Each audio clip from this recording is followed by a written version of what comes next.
Hello everyone and welcome back to the channel. Today we are going through part 2 of me ranking the greatest football players from 2002 to the present day. Obviously the first video was really fun, getting to rank loads of players that have made a great impact on football and trying to put them into tier lists and try and distinguish who's in the higher categories and who are in the lower categories. I have shifted some of the tiers around just to make it a bit more specific and clear where certain players are ranked. So the changes are pretty small, but again, it just helps to distinguish where players go in a bit more of a straightforward category rather than it being a bit more vague than it was before. So tier 1, obviously they are the greatest of all time in their positions, the greatest players of pretty much the 21st century from when I first started watching football. Tier 2 are legends of the game. So these aren't the players that you'd put in the greatest of all time category, but these are players that have made a huge impact on football, that have won multiple Champions Leagues or done great at international level, made a big impact on the game, and players that you will consider legends of modern football. The ones underneath that would be icons. So these are players that, again, might not be what you'd call legends of the game broadly. Players who might not have made an impact on the biggest stages consistently, but players that are very memorable, that have left a big impact on football, players that you'll remember, and players that have achieved big things at the highest level. Then tier 4, we have players of world class. So these are players that maybe didn't have a huge impact on the game as far as global, worldwide impact for a long period of time. These are players that can maybe have flashes of brilliance, so maybe 2-3 years of being an elite footballer, and then their career might peter out a little bit, but still playing at a very good level. Or maybe players that have played at a good level for a long period of time that maybe didn't reach the highest of highest peaks. So they're kind of players that are put in that world class category. Tier 5, these are high quality players. So these are players that are just underneath that world class bracket. Players that have had really, really good spells in their career, who maybe have an unbelievable amount of talent, shown flashes here and there, maybe for a season or two, but ultimately probably didn't achieve what they could or maybe should have done at the highest peak of football, but still really, really good players and players who've made a big impact on the game. Tier 6, so these are top class players. So these are players that are just underneath the highest quality. These are players that lean more to kind of being average players that maybe overachieved as far as their talent goes. So probably not players blessed with unbelievable skill or unbelievable pace or unbelievable attributes that make them world class. But these are players that had amazing consistency, reached a high level despite maybe not being the highest quality of players around, but players that still made a big impact on the game. Tier 7, these are great players. So Tier 7, you're looking at players that maybe had a short burst in the game, maybe had an impact for a couple of years, made an impact, players that you'll remember, but maybe didn't keep that consistency level throughout their career. Or maybe players that had, a very consistent career, but maybe didn't reach it at the highest of highest levels, but still very, very good players, good goal scorers, great defenders. Players that reached a high level, but maybe didn't do it at the highest peak consistently throughout their career.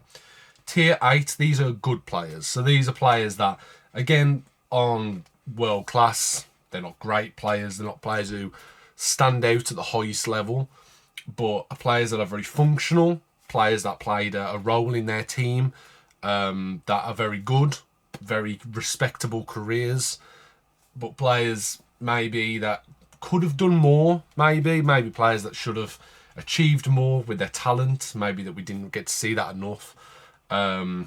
So that's kind of a broad spectrum of what a player can be, but yeah, I think that category is very vague in many ways, because what constitutes a good player? But we'll get onto that more as we put more players into the list. Tier 9, we're looking at decent players. So Tier 9 is players that have had a decent career, that have had a respectable career, that have done good things in the game, maybe not players that have left a notable impact on the world game. Players that never reached the highest, level of football. Maybe players who played at the highest level, but maybe weren't the most gifted players. Maybe didn't have the biggest contribution to their team. But players that still had a very decent career. Players that you can look back on and say, they've achieved good things in the game for maybe their talent level, for what they had. And then tier 10, we're looking at kind of the lowest tier here. These are players that you constitute as being cult heroes. Maybe players who are a bit forgettable. Maybe players that you'll look back on and remember, maybe for a little flash here and there of something, or maybe a certain thing that they brought to the game that was very unique to them. But these aren't players that, again, we can't put into the higher categories because they either weren't good enough, or they weren't consistent enough. They didn't have the talent level. They didn't have the career. They didn't have the overall impact on the game that maybe they could have done. But still, obviously, they're still included in this list, so they are still above the most average footballer that you'll find. Still players that you can respect and have done great things in their career, but maybe players that aren't in that higher list.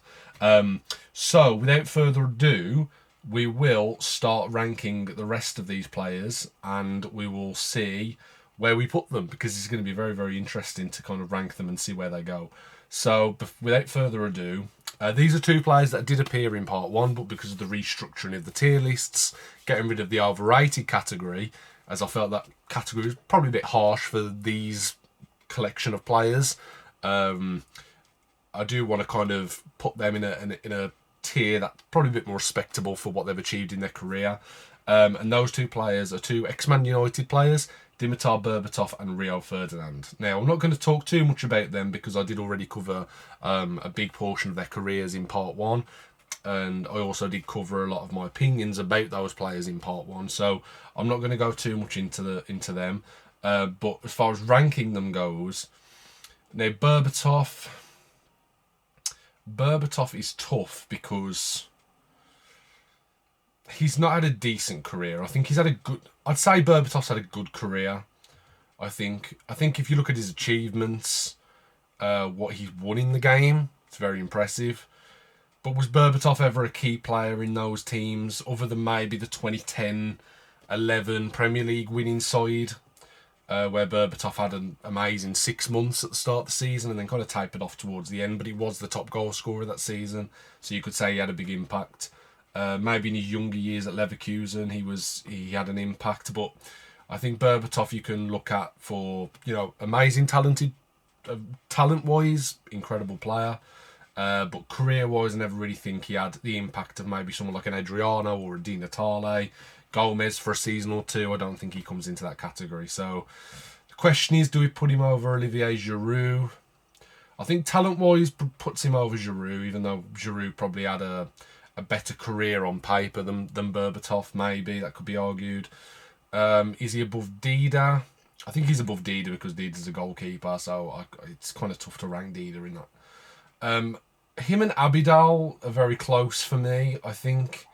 Because Abidal was a player that probably didn't have the greatest amount of talent, but achieved so much in the game for his limited talent, where Berbatov had all the talent in the world and maybe didn't achieve what he should have achieved.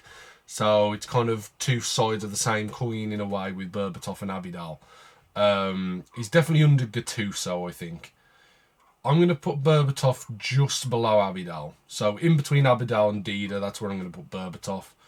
Rio Ferdinand, look, again, I think he's very overrated. I think if you're talking about kind of the career that he's had, his career speaks for itself, Ferdinand, for what he's achieved in his career. He's so impressive.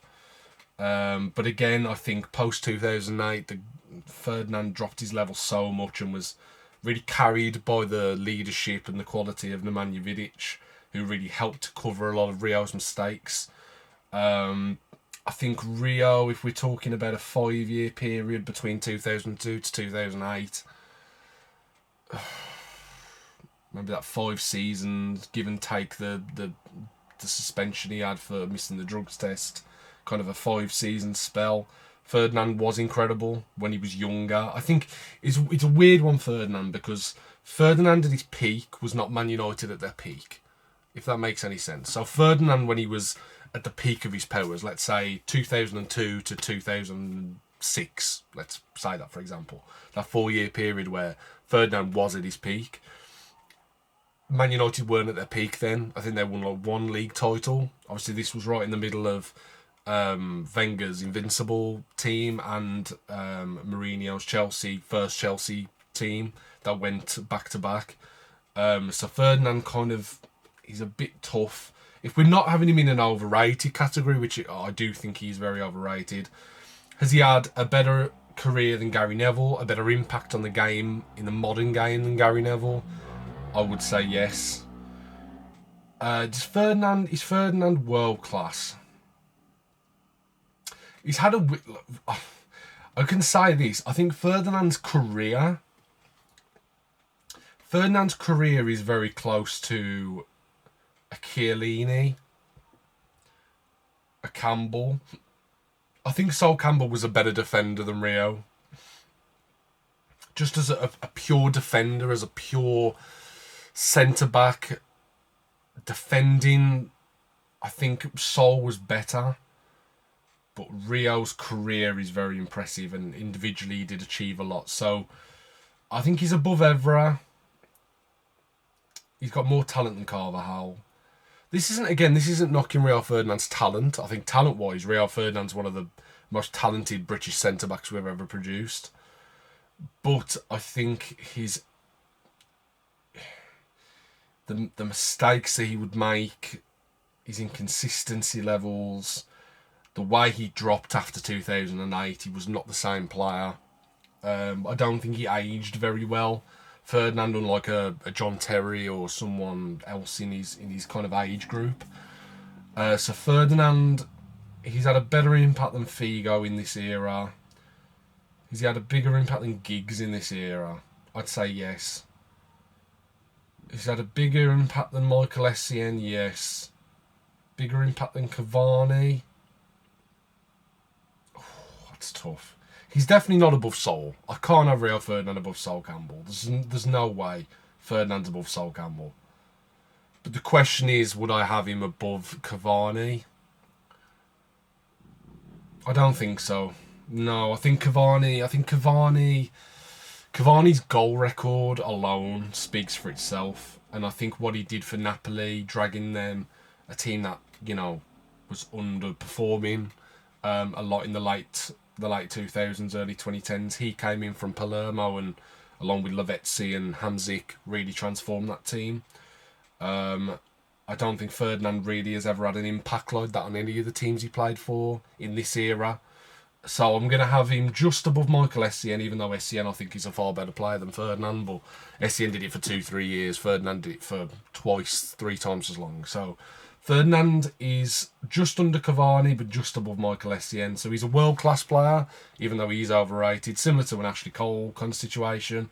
Overrated, yes, but still very, very still a high-quality player, and I can't ignore that when it comes to Rio. So moving on from the players that were ranked in the previous list, let's just move this Fiorentina player because I did state in the last video I have no idea who that is, and I'm not going to pretend to rank someone who I don't know who they are because that's just a waste of time.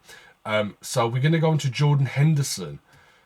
Now, Henderson is tough because if you're talking about career and what he achieved, Jordan Henderson has achieved so much for his talent level. Like, it's ridiculous how much he managed to achieve, especially under Klopp. Again, this is a player, in my opinion, with very limited technical ability. Not the most gifted footballer of all time. Not a player that will probably be remembered for his technical skill.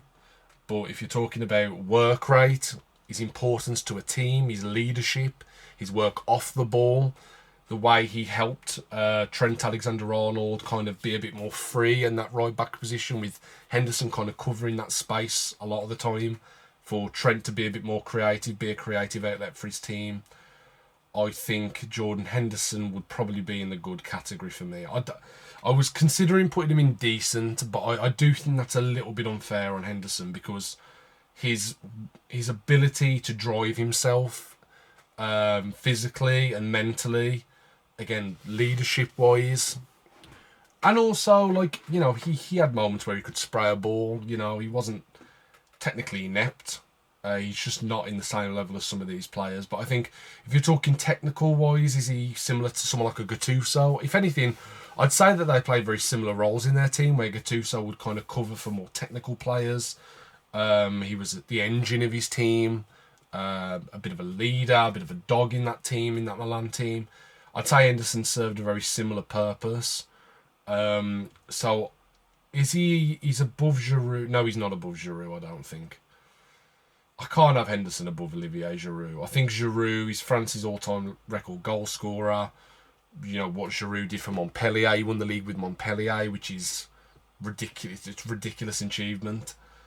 I think Giroud is above Henderson, even though that's very tough. I think Henderson, for that 4 or 5 year period under Klopp, when they were winning Champions Leagues, winning, you know, leading Liverpool to their first league title in 30 years. It's an amazing achievement, and he was a big part of that team. I'm sure he won PFA Player of the Year one year as well, which again is kind of ridiculous, really. He played in the same era as Kevin De Bruyne, which, okay, it is what it is, but I think Henderson definitely just sits in that good category for me. Although career-wise, what he's achieved in the game, he probably could be a little bit higher, but I'm not going to put him there.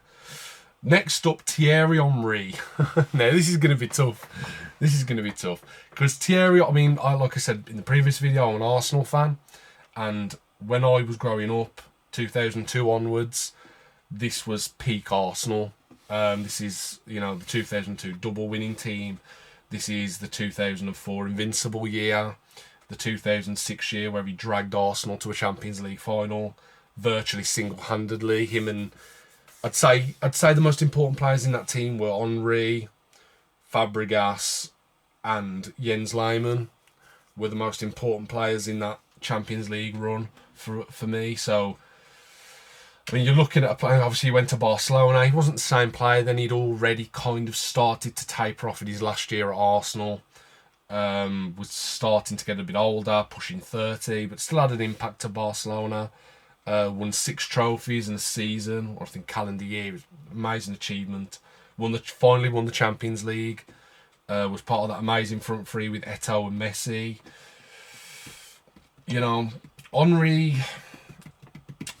Henry's tough because I think if we're talking about his impact post 2002, there's not many players that can really touch Thierry Henry, I don't think. If you're talking about the start of that era, I mean, his peak kind of follows similar to someone like an Eto'o, where they both kind of reached, you know, maybe Eto'o a little bit later, but as far as era, they kind of hit at the same time, and kind of tapered off around the same time.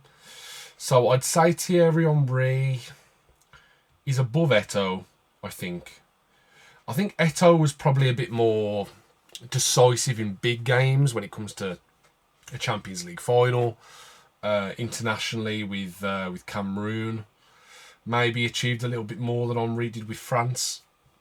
Even though, you know, Henry still achieved a lot with France, it's not like I'm trying to disrespect his career with the French national team at all. Obviously, this is post 2002, so we can't include the World Cup in this or the Euros. But again, his performances at the World Cup 2006, scoring big goals in that tournament, didn't show up in the final. Which again is a bit of a thing for Thierry Henry's career, really. I mean, you know, we're talking about a player that is one of the greatest players of his generation, but there's so many times in big games in finals where Henry didn't show up for Arsenal or for France. See, this is the tough one because we've got someone like Benzema who did get the Ballon d'Or, did perform for Real Madrid in the biggest moments, in the big games, scored in Champions League finals, dragged his team to a Champions League final, won multiple leagues. Benzema maybe had an edge when it comes to longevity in this era. Is Henry in the GOAT tier? I think the only thing that's stopping me putting Thierry Henry in the GOAT tier is that GOAT tier for me is very much restricted for players, maybe the 1 and 2 in each position in their era. And that's a push. I mean, we're looking at the best players in each position during their era, those are players that are going in that GOAT category in tier 1.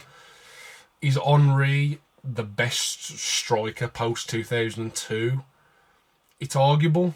I think if you're talking about pure talent, if you're talking about raw ability that Thierry Henry had, the height, the strength, the skill, the flair, the pace, the one-on-one goal scoring ability, his ability to score from range, from free kicks, his creative ability as well, the amount of assists that Henry got, amazing team player, his work off the ball.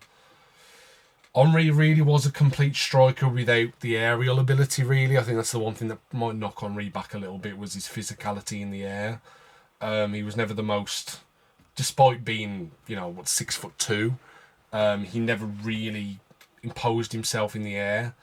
But his work off the ball, the way he drifted over to that left channel, his work with Pires and Cole, even at Barcelona, being a left winger, kind of adapting his game to be this kind of touchline hugging winger that would really stretch the opposing teams with his pace. Oh, Henry's tough. I think Henry's above Eto'o. Is he above Eto'o?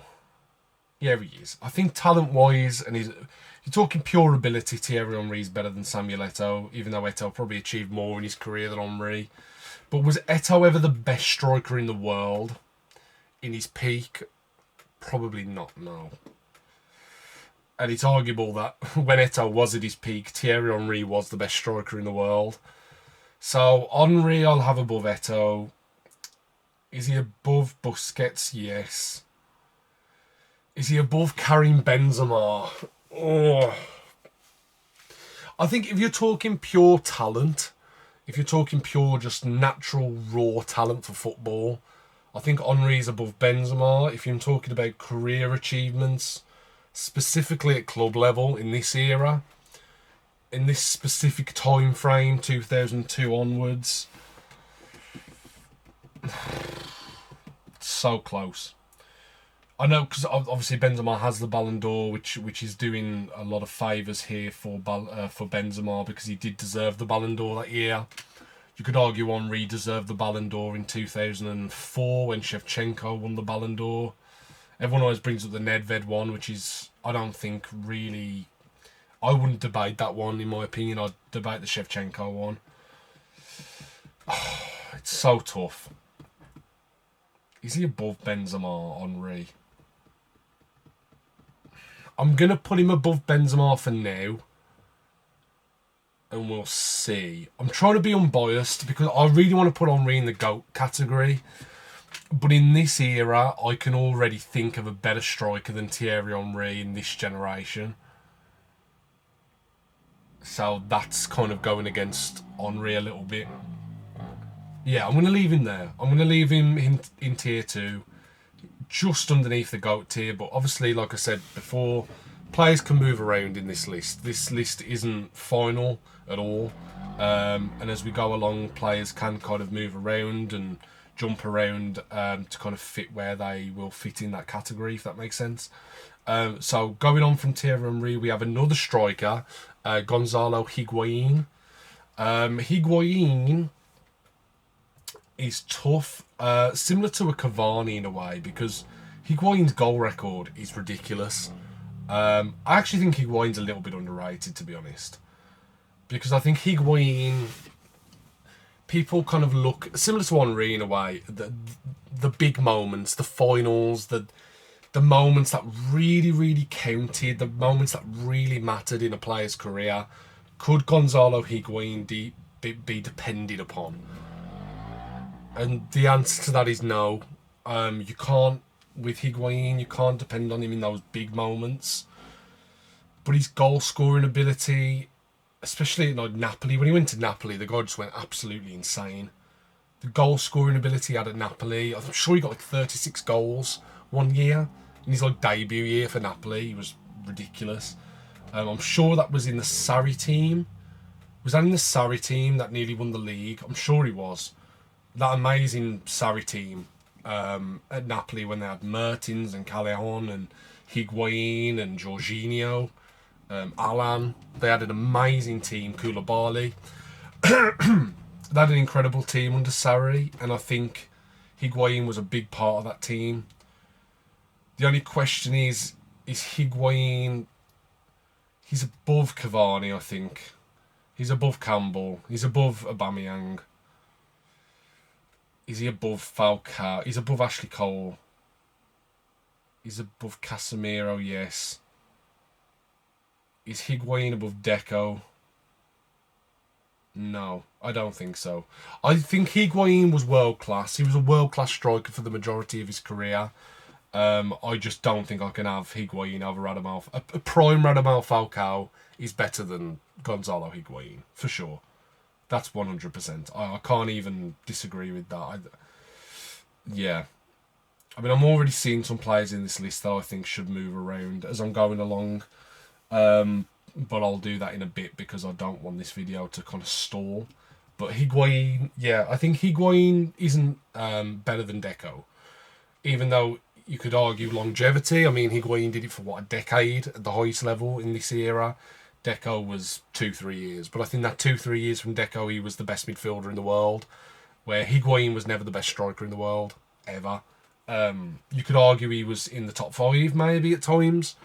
As a goal scorer, for sure. But as an all-round player, I wouldn't have Higuain above Radamel Falcao. Not for me. Moving on, we have Mats Hummels. Now, Mats Hummels is a world-class centre-back. He's an icon of the game. Ooh, this is tough. Is he better than Chiellini? I think Chiellini should move up, you know. I don't think it's right seeing Chiellini there. I think Chiellini should be closer to Bonucci because I think their careers kind of mirror each other so much, and they're so kind of joined together in their importance to Juventus and the Italian national team. Very different players, but I do think Bonucci was better. But having Chiellini in the world-class category for me just doesn't look right.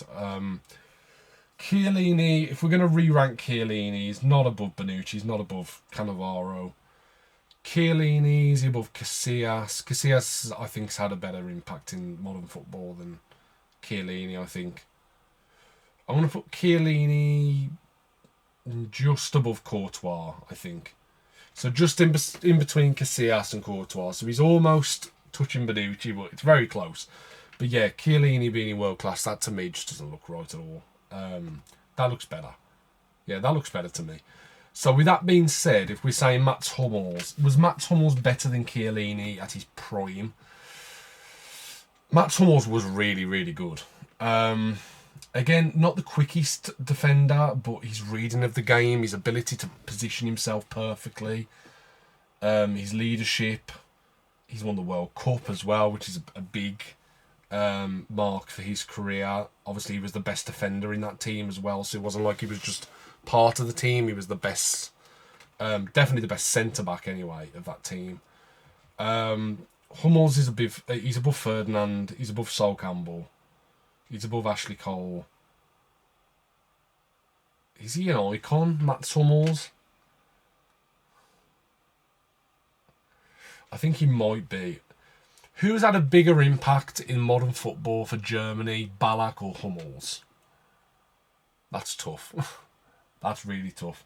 Because I think Ballack carried Germany for a time when Germany probably didn't have the most talented team in the world, but they were still so competitive, and he was probably the main reason why. They were still getting to finals and semi-finals and still being really competitive. Where Hummels kind of came into this golden generation of German football with Ozil and Muller and Schweinsteiger and Kroos and Neuer. Did he benefit from that? Maybe. I'm going to put Hummels just underneath Ballack, I think. Is that fair, though? Because Hummels has pretty much been at the top of football for well over a decade. Where Ballack wasn't, he didn't have that longevity and that impact. Never really dropped his level, Hummels, and was part of that Borussia Dortmund team as well, before his time at Bayern, and after Bayern actually as well. He went back to Dortmund Got to another Champions League final with Dortmund as well against Real Madrid. Still being a really important player in that team. I think Del Piero should drop down. I think Del Piero's impact post 2002 can't really speak to these people. I don't think. I think he should be closer to Figo. I think he's above Figo. He's not above Giggs. I think Del Piero should go there. So again, we're moving players around and trying to fit them into categories because it's really difficult. I mean, there's 163 players in this list, so trying to find the best places for them to go is tough. Hummels, then, if we're putting that into context, Hummels had a bigger impact than... I don't know. I don't think he's had a bigger impact than Ballack for Germany. I don't know. It's so tough because they're two completely different eras, really. They're two separate generations of football. Hummels did it for longer. Ballack was probably more important for Germany, but then Hummels achieved more for Germany. Club level, Hummels probably achieved more than Ballack in this period as well. I think Hummels is above Ballack, so I'm going to put him into the icon category. Is he above Alisson?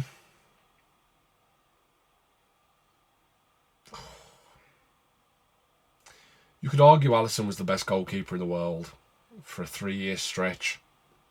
Same as Cech, he was probably the best goalkeeper in the world for a 5-year stretch. Was Hummels ever the best centre-back in the world? I don't think so. I think I'm gonna leave Hummels there. I'm gonna leave Hummels just on the edge of icon and world class. He's just on the edge of that, but he's very close to going back into world class. Again, this might change as we go along because it's very, very tough to rank these players. But we'll see how we get on. Next up is Zlatan Ibrahimovic. Now, Zlatan Ibrahimovic, I've said for the longest time, he's definitely an icon of football. He's way above Falcao.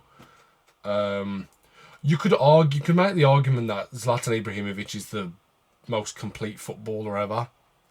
I know some people are going to look at me and think you have no idea what you're talking about. This is a guy that never won a Ballon d'Or, never won the Champions League, never won anything at international level. And I understand all of that. Those points obviously are very much valued and taken on board.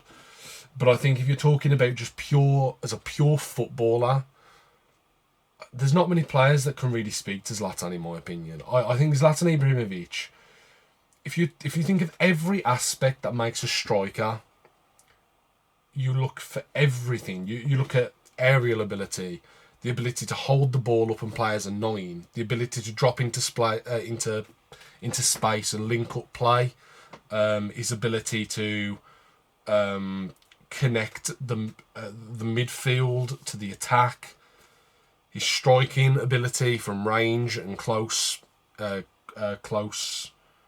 like tap-ins in the six. The guy can literally do everything. I can't really think of anything that Zlatan Ibrahimovic can't do.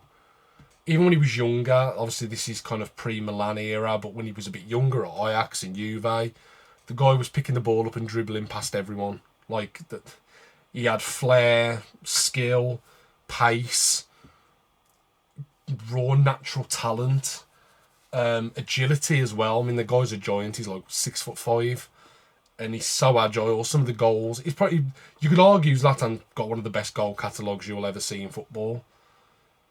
So with all that being said, I think Zlatan, if you take the Champions League thing away, because I think it is a bit of a mark on his career that maybe stops him being in this category with Henry and Benzema.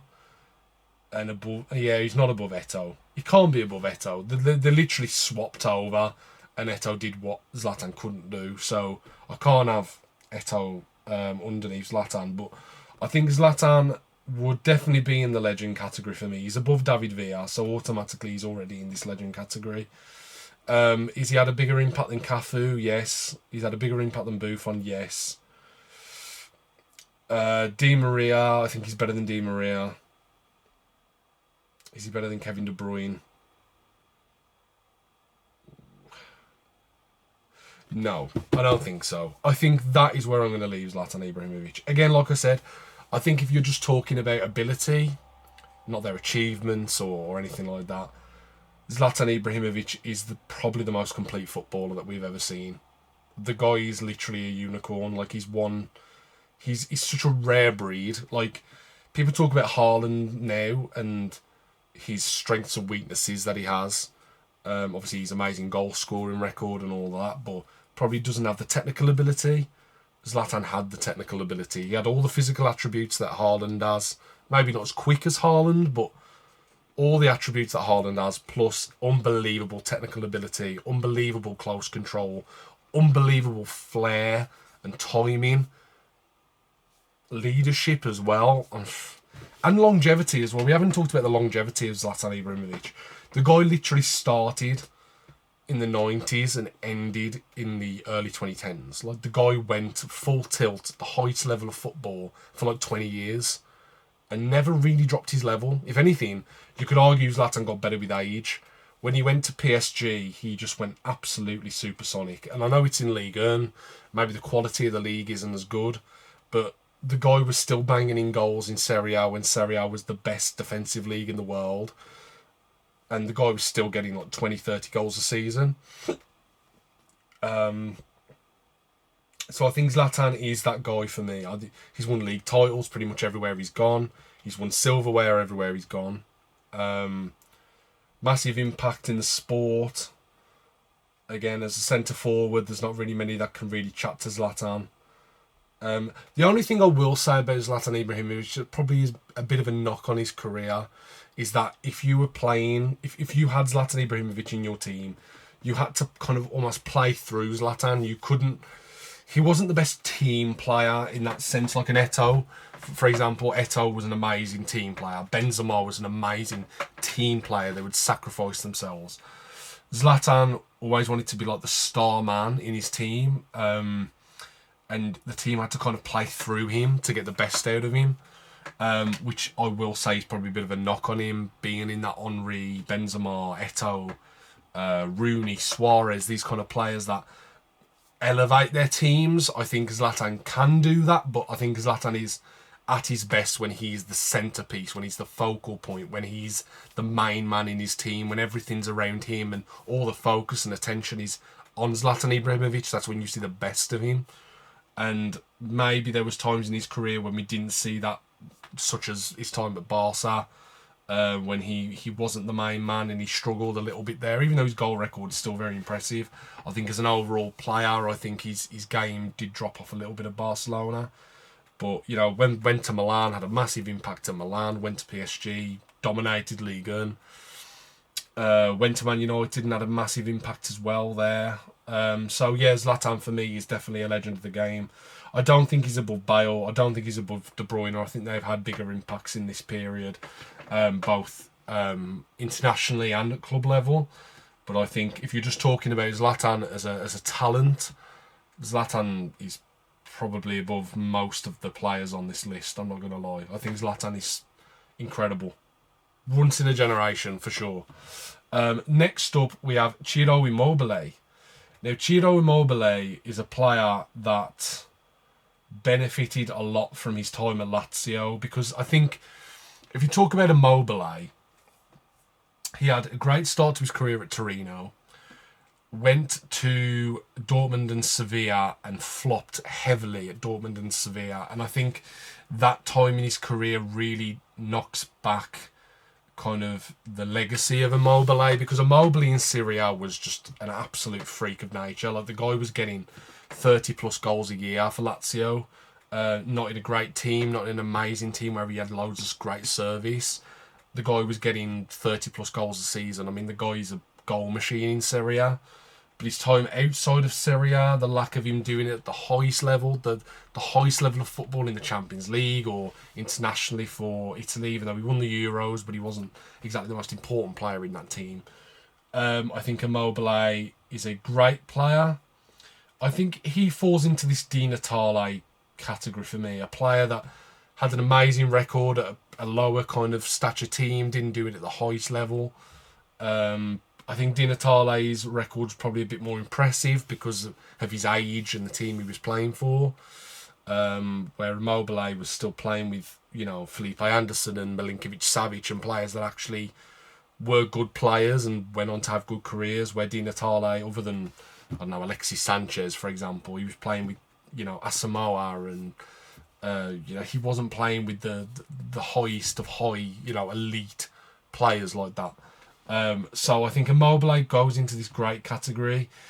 I wouldn't have him above I'd have him above Gomez, just above Mario Gomez, even though I think Gomez at his peak was better than Immobile, but Immobile is a bit more consistent than Mario Gomez, so I'm going to have him there. And I think Edgar Davids should move down. I think Davids in this era really didn't do anything.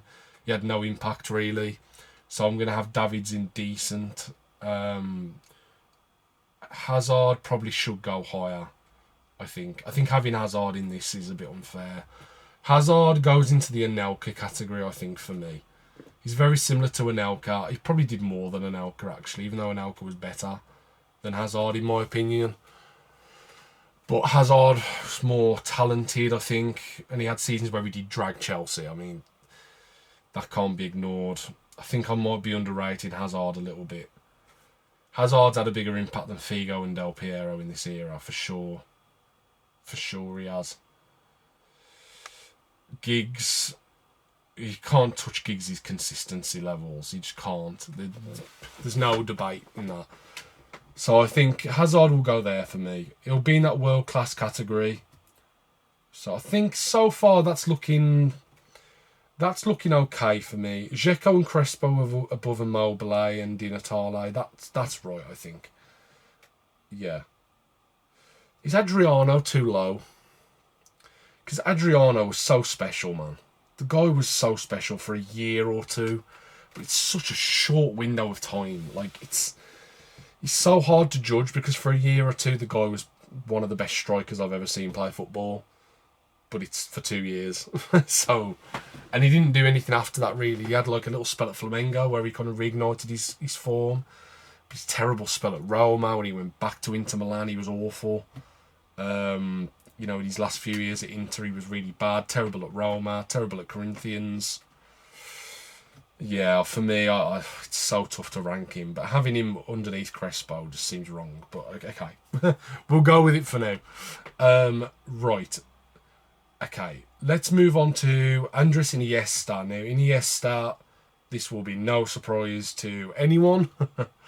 Iniesta, for me, very comfortably gets into that GOAT category, and he's above Dani Alves. He's not above Ronaldo, but he's definitely the second place so far in that tier 1 GOAT category. I think Iniesta is a generational talent. He has everything, really, that you want from an attacking midfield player, because he wasn't a centre midfielder. He wasn't a centre mid.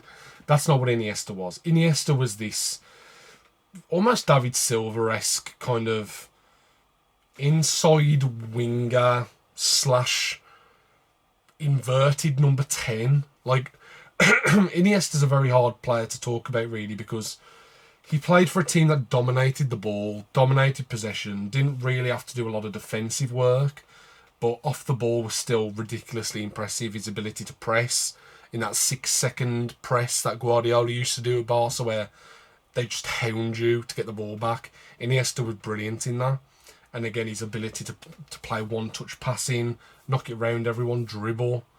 I've never seen a midfielder dribble so gracefully like Iniesta. I mean, Zidane is in that conversation as well, but Zidane had a bit more kind of traditional flair with tricks and skills. Iniesta never had to do that. Iniesta was very Messi-like in the way. He'd use body feints and very clever touches and shifting the ball from one foot to the other to get past people. Iniesta was one of the best I've ever seen at doing that. So Iniesta, he might not have the numbers of a De Bruyne. He might not have that, but what Iniesta brought to Barcelona the leadership he had later on in his career, even when he was younger, the 2006 Champions League final. For me, him and Larsson changed that game. They're not winning that Champions League without them. So his impact on football, his impact on Barcelona, the Spanish national team, scoring the World Cup final goal, his performances in Euro 2008 and Euro 2012. The guy was incredible, one of the best players of his generation, and for me, the best midfielder of his generation as well. So Iniesta sits very comfortable in second place in that GOAT tier, just underneath Ronaldo. Now Inzaghi, Pippo Inzaghi, Super Pippo, Serie A legend, Juventus legend, AC Milan legend. Inzaghi, okay, Inzaghi. Inzaghi's tough because when I was growing up, I used to watch a lot of Serie A, Football Italia, Channel 4. If you grew up in that era, you'll know what I mean. His Champions League performances, one of the best Champions League strikers of all time. You could argue that. Inzaghi's tough because talent-wise, Inzaghi is very, very low on this list. If you're just talking pure talent, you know, we was talking about Zlatan having all the talent in the world, having every possible attribute to be an amazing footballer: height, speed, first touch, flair, skill, striking ability. Inzaghi's kind of the opposite, really.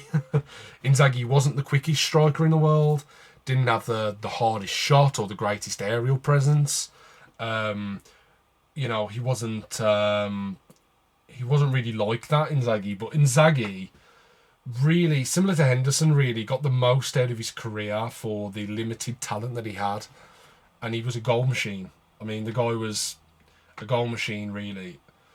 But in all fairness, Inzaghi kind of peaked maybe a little bit before this era, but still had a massive impact on this era. I mean, he literally won AC Milan a Champions League final on his own in 2007. So, okay, Inzaghi, right. Okay, Inzaghi is above Gomez. He's had a bigger impact than Gomez in Immobile. That's without question. He's had a bigger impact than Di Natale. He wasn't as good as Adriano. Granted, Adriano is 100,000 times more talented than Inzaghi. But consistency, impact, moments in the biggest games, Inzaghi is above Adriano.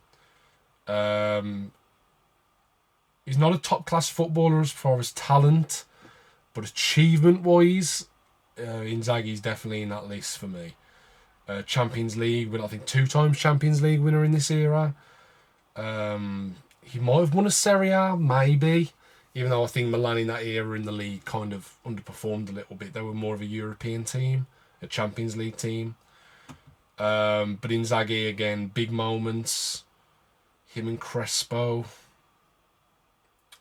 I'm going to have Inzaghi just underneath Crespo, I think. He's above Gary Neville, but he's not above Crespo and Dzeko, I don't think. I think their impact on the modern game is bigger than Inzaghi. I think Inzaghi, after, say, 2003, 2004, was kind of getting replaced in many ways in the team. Obviously, Crespo for a season, Gilardino, Pato a bit later on.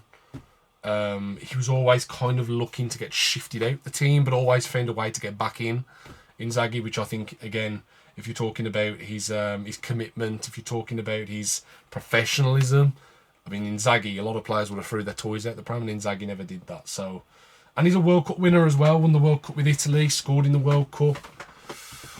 Oh, Inzaghi. Player with low quality, but amazing achievements in the game. And I think, actually, the one thing I will give Inzaghi credit for, he has some of the greatest movement I've ever seen from a centre-forward. Similar to a Cavani or a Falcao.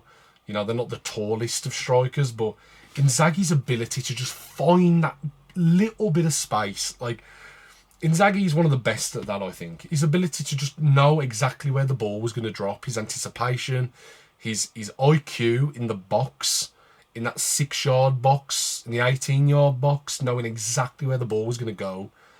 I mean, name me a better striker with better instincts than Inzaghi in that area of the pitch. It's You know, he's kind of one on his own, Inzaghi. He's very unique. Could score pretty much every kind of goal in that area. Scrappy goals, deflections, headers, kind of, you know, a goal kind of going off his shoulder or his chest, you know. He was one of those players, Inzaghi, but he'd always managed to get goals and always managed to find space. So, you know, my respect to Inzaghi is so high. You could have Inzaghi over Crespo, you know. I think he could go above Crespo. I think for what he achieved in this era, and he has better longevity than Crespo, actually. You know what? I'm going to have Inzaghi above Crespo. And I'm going to have him above Dzeko. And I'm going to leave it there. No, he's not above Dzeko. No. Okay, there. I'm going to leave it there. Inzaghi just underneath Dzeko. Just above Crespo. Like, that much. Very, very close. The two are so interchangeable for me. Crespo was a better player than Inzaghi. But Inzaghi, his impact is just... It's unquestionable in this era. Guy's an absolute legend of the game, to be honest. Next up is Isco. Isco, talent-wise, is very high for me. The thing is with Isco, you could argue Isco probably underachieved a little bit. If you're talking about individual talent, I mean, Isco's still playing now, playing for Betis, and he's incredible for Real Betis. But his time at Real Madrid was kind of a tough one, really, because except from maybe a year or two when he was playing right wing in place of Bale, he never really cemented his place in that team. He could never kind of break that midfield three of Kroos, Modrić and Casemiro. Could never really break that. So he was kind of shifted out as a right winger, or he'd play in these like number 10, but he played as a number 10 if they needed him to play that role. But Isco, again, career-wise, he's won multiple Champions Leagues, won multiple La Ligas. Never really performed that great for Spain, in all fairness. I think for Spain, he's kind of underachieved, in all fairness. I think a lot of players from his generation have underachieved internationally for the talent that they had. There is another player as well that I'm thinking about from Isco's era, another Spanish midfielder. So if he's on this list, he will also be in the same category as Isco. But Isco still had a big impact in this era. Talent-wise, he's very, very high. And again, that 2-year spell when he was playing right wing for Real Madrid, he was brilliant in that spell. So he's had a very consistent career with maybe 2-3 years where he peaked at the highest level. So I've got to have him above Deco for that. Even though I think Deco was better than Isco, I think Isco has had better longevity than Deco. He's not an icon of the game, Isco. He's definitely not an icon of the game. Is he above Deco? Is Isco above Deco? No, he's not. No, he's not above Deco. I can't have Isco above Deco. Isco's not above Higuain. He's not above Casemiro. Definitely not. He can't be above Casemiro. Is he above Ashley Cole? Oof. Similar, really, in a way, because Cole, again, pretty consistent throughout his entire career. Never really give you a bad game, but peaked for probably 2-3 years, really, where he was arguably one of the best left-backs in the world. You could argue that about Isco, was one of the best players in the world for maybe a year or two at his peak at Real Madrid.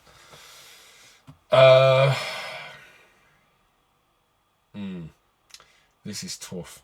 So he's definitely above SCN. Is Hazard too low? Hazard might be too low, you know. I think Hazard's a bit low still. Because really, Hazard should be here, I think. Because similar to a Falcao or a Deco, he had a very short window, Hazard, where he was one of the best players in the world. But it was a very short window, and he was inconsistent. Issues off the pitch, similar to a Deco, maybe his dedication to the game, his professionalism, could kind of come into question a little bit with Hazard. I'm going to have him just underneath Deco, Hazard. Yeah, that looks better to me. Hazard there, and then Isco underneath Hazard. Isco there. I think that's right. Yeah. I want to have Isco there. Yeah. That looks right to me. I'm going to leave it like that and see kind of where we go from there. James Rodriguez. Oof. Now, I've got to say, I haven't looked at this list beforehand, so all of this kind of new as I'm going along. All these players are new to my mind, so I'm just going off pure instinct and pure reaction here. James Rodriguez was very talented. He was so talented. But he was a star that shone very, very brightly, very quickly, and then faded out. And for that reason, I've got to have him in the good category for me. Because I think James was a bit of a young prodigy at Porto, very highly rated at Porto. Went to Monaco for big money when they got took over. Went with Falcao and Moutinho. And, had a decent spell at Monaco where he was building his reputation even more. And then the 2014 World Cup, the guy just went supernova. You could argue it's one of the best singular performances of a World Cup of all time is James Rodriguez in 2014. The guy showed ridiculous amount of talent, speed, skill, vision, his passing ability, his ability from dead balls, his striking ability from range. I mean, James Rodriguez showed so much in that tournament, man. But it was one tournament out of a whole career, and he got the big move to Real Madrid, and it didn't really work out, I think, in the way that James and the higher ups at Real Madrid thought it would have. Came in to replace Di Maria, who left for Manchester United. And Di Maria didn't really do anything in that Real Madrid team. Kind of got shifted around a little bit, was playing as a winger, playing as a 10, playing as a pure centre midfielder. And really what James was he was meant to be this free-roaming number 10, in my opinion. I think he was just born in the wrong era. I think if James was playing a decade prior, I think the guy is like generational talent. He's in that conversation. But he played in an era where number 10s were just weren't a thing, really. And he had to kind of find a place in modern football, and I think he struggled with that. Went to Bayern Munich for a few years on loan. Again, had moments of brilliance and moments of impact, but not really at the level where he showed in that 2014 World Cup. Went to Everton for a season under Ancelotti, and again had flashes, had moments, but by then physically he was nowhere near the same player he was half a decade before. Lost so much pace, lost so much physicality to his game. Became kind of a luxury player for Everton, and then eventually left. For me, he didn't have a long of a spell as someone like Adriano, where it was like 2-3 years of dominance. Di Natale had way more consistency. Same as Immobile, same as Gomez. Actually, then again, I might have James above Gomez. Then again, Gomez dragged Stuttgart to a league title, which James never did anything like that.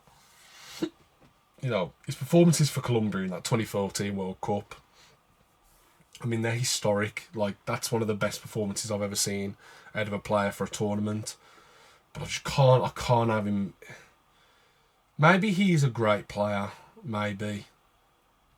Seeing him in this company looks wrong to me.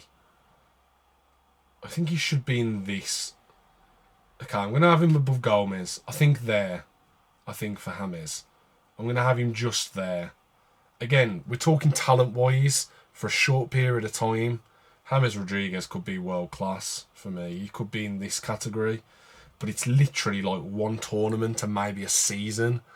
It's not enough volume for me to have him anywhere higher than that. Next up, we have another number 10, JJ Okocha.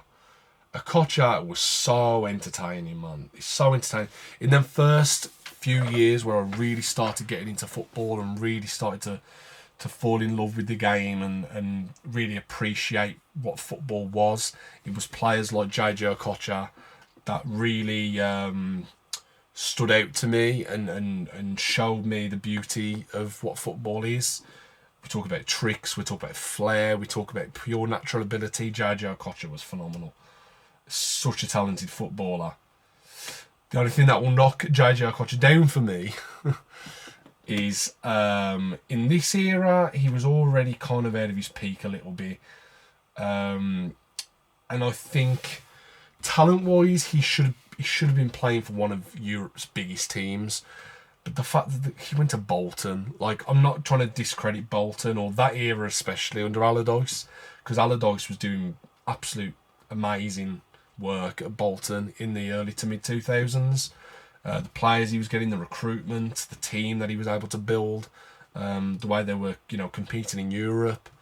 I mean, Allardyce did a lot in that team, and Okocha was very important to that. But this is a player that should have been playing for Man United, Arsenal, Liverpool. Should have been playing for an Inter Milan, a Juve, a Madrid, a Barca. But he instead went to go and play for Bolton. And I think it kind of wasted his career a little bit near the end. Obviously had a big impact at PSG. That's probably where he's most known for worldwide. But obviously for Premier League fans, his time at Bolton, kind of a bit of a streets won't forget kind of player, which, is amazing. But Okocha, for me, he's very comfortably fits into that cult hero status. Because that's what he is. He's a cult hero, really. He never had the assist numbers. He was never the most productive footballer in the world, even though he could embarrass you with a rainbow flick. Like, the guy was ridiculously talented, but never achieved what he should have achieved in the game for what his talent was. So, yeah, for me, he's a cult hero. He's at the top of that list because of the impact he had on a whole generation of kids watching Okocha. I mean, he's so important for those early years for me. But yeah, I can't have him really anywhere higher than that.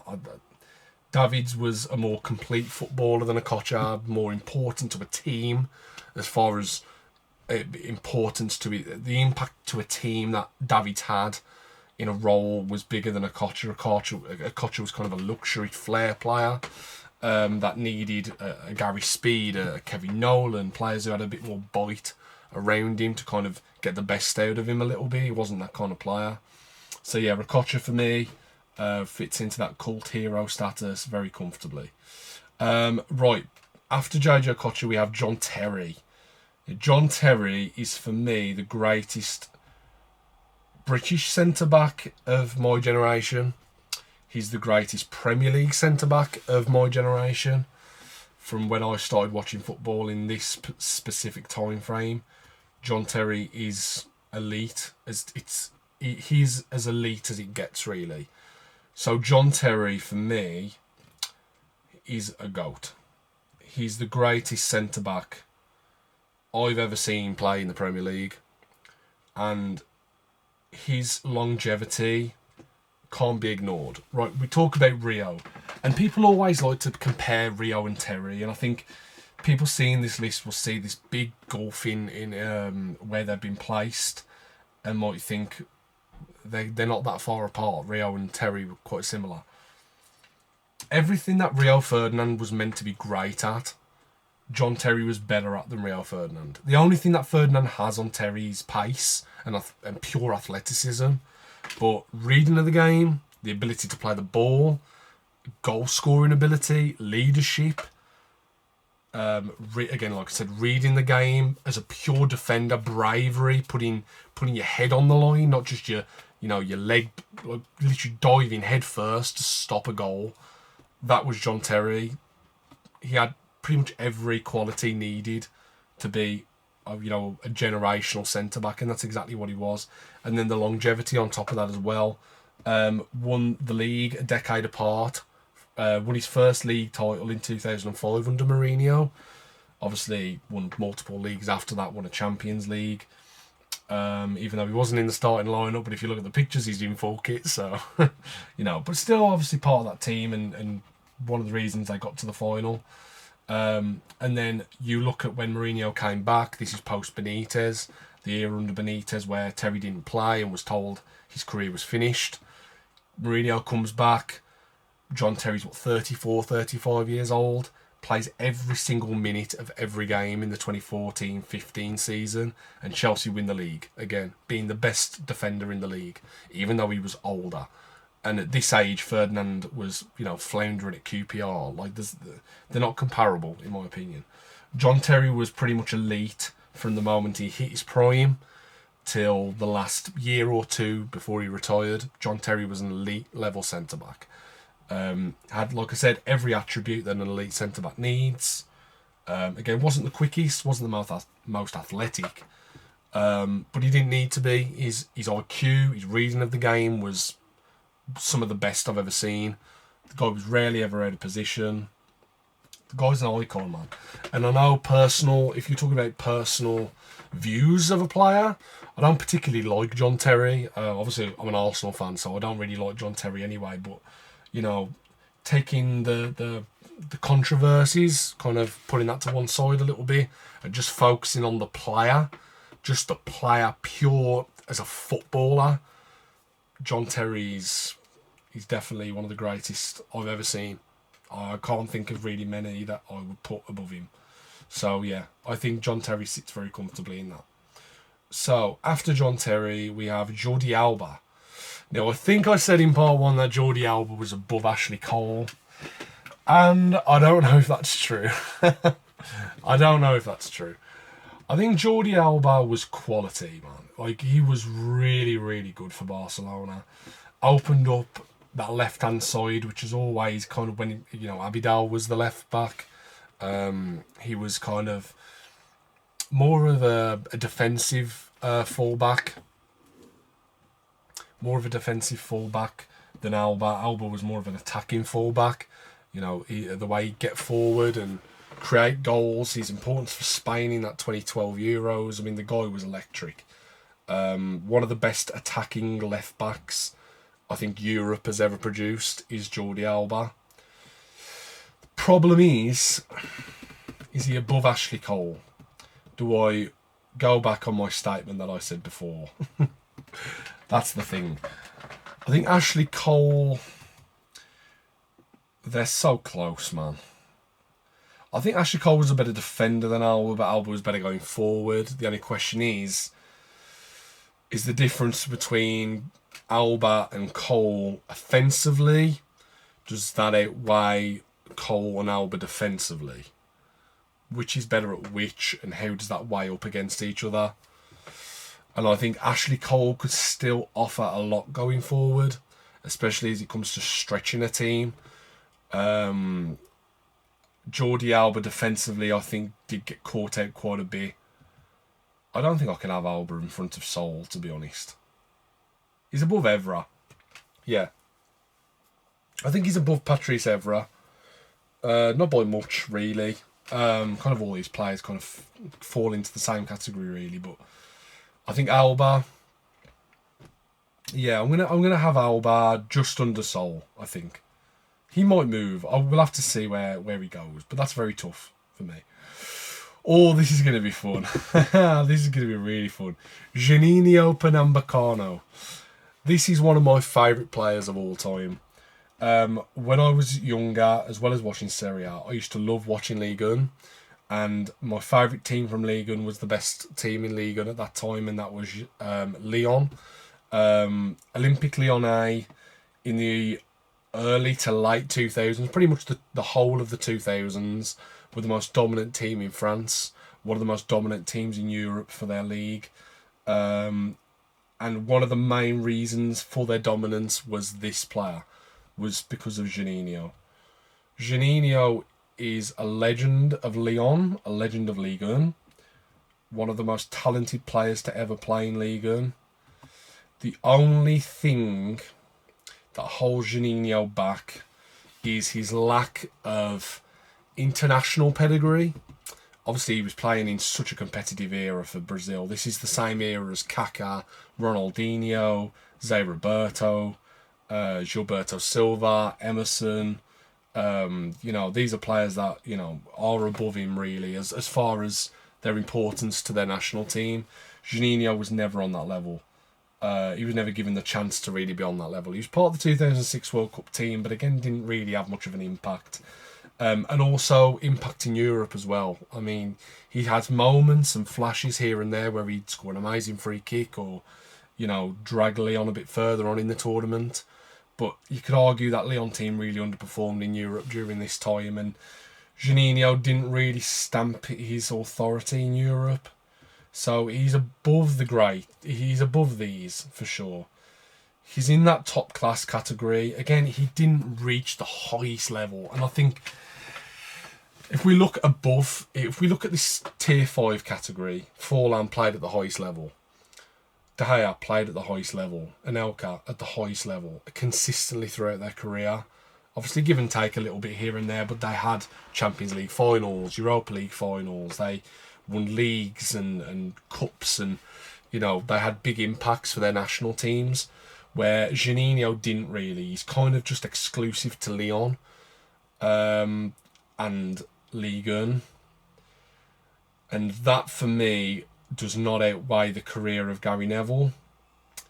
It doesn't outweigh the career of Crespo or Inzaghi or Dzeko.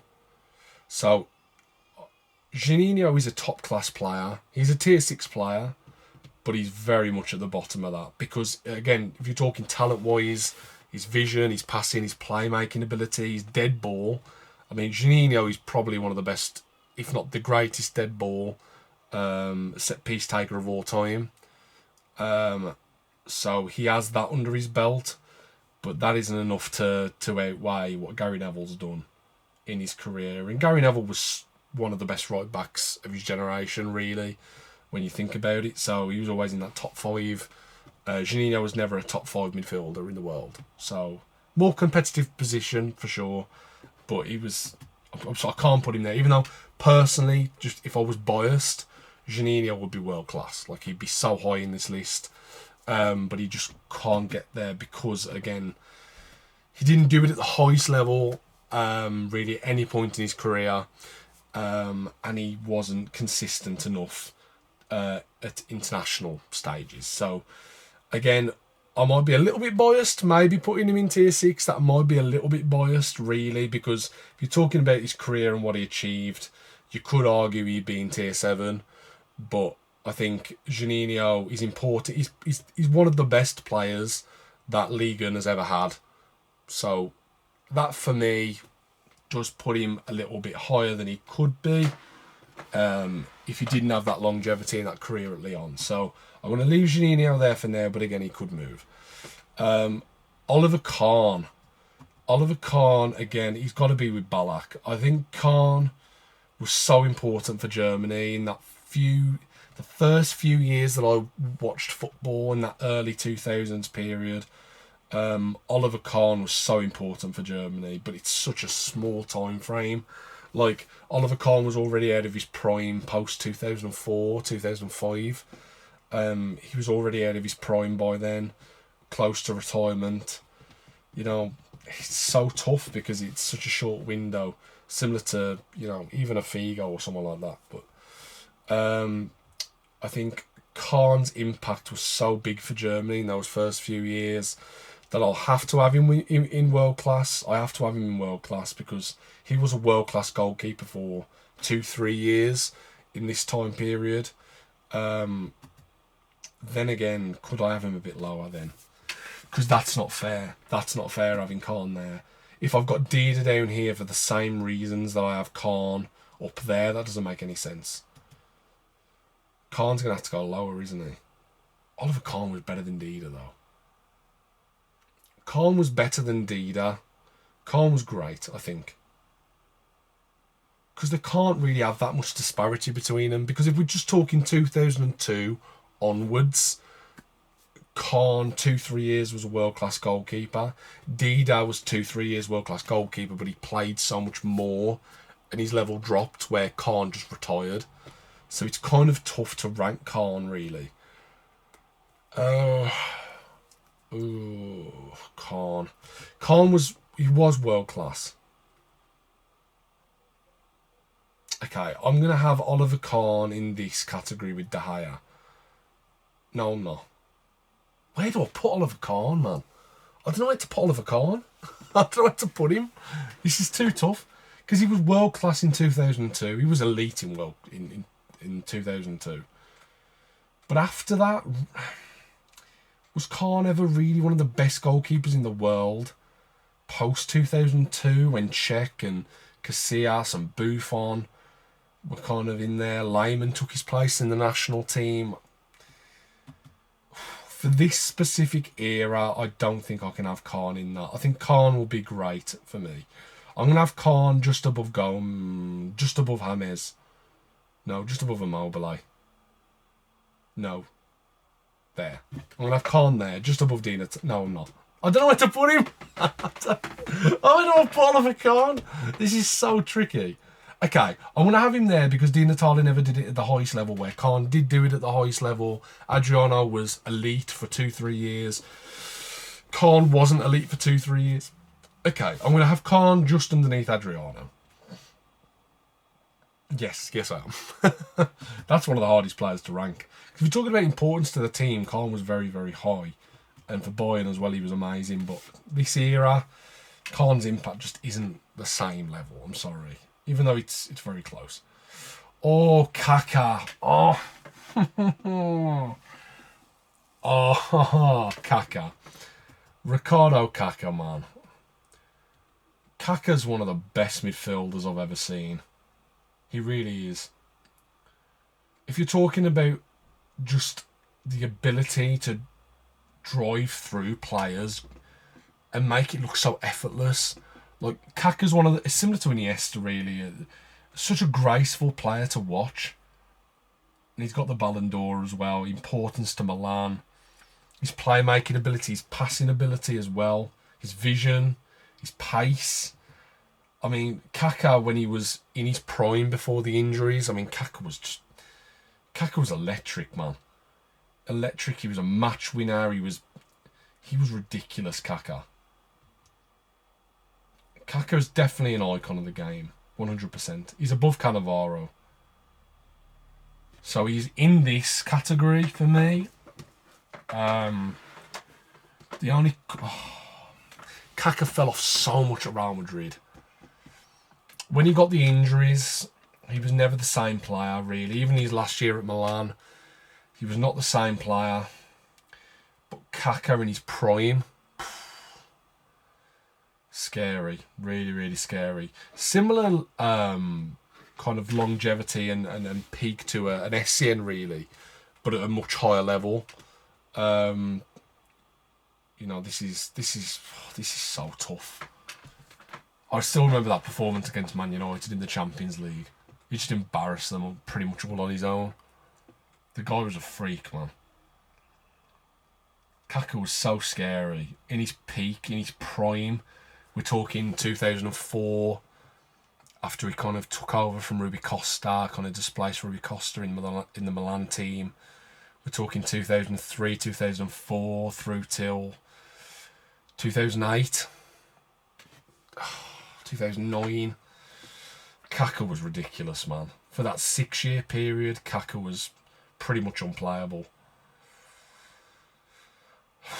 Was he better than David Silva? Was he better than Fabregas? He was better than Fabregas. Yeah, I think he had more impact than Fabregas. Fabregas was probably more technically better than Kaká, but I don't think Fabregas ever reached the level that Kaká did. I don't think. Kaká. Drogba did it for a decade. David Silva did it for a decade. Is David Villa too high? I think David Villa's too high. David Villa needs to come down. He's not in this category for me. David Villa should go like here, I think. Is David Villa above Antoine Griezmann? Just. David Villa's there. Yeah, that looks better. Yeah, David Villa was way too high. Okay, David Villa's there. So yeah, I think... Is Kaká above Aguero? Oof. Aguero was ridiculous though, man. For well over a decade as well. People forget Aguero at Atletico Madrid with Forlan. What a pairing they were. They were ridiculous together at Atleti. And obviously his time at Man City, all the goals, and Aguero has the longevity over Kaká.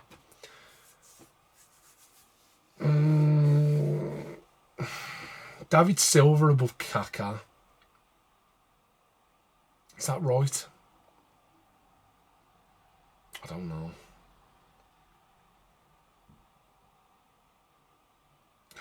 That's really hard. That's so hard to rank.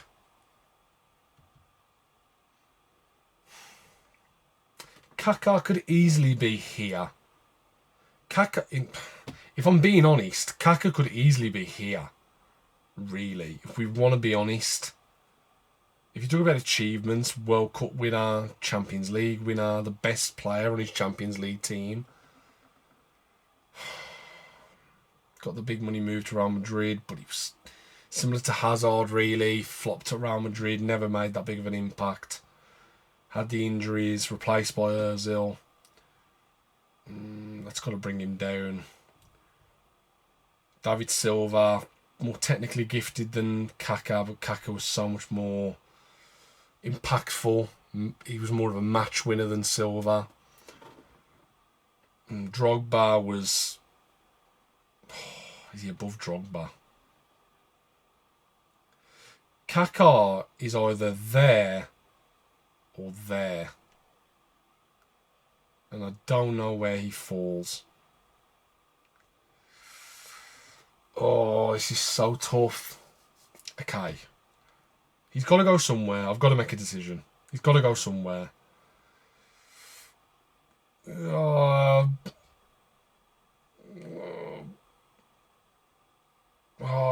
There.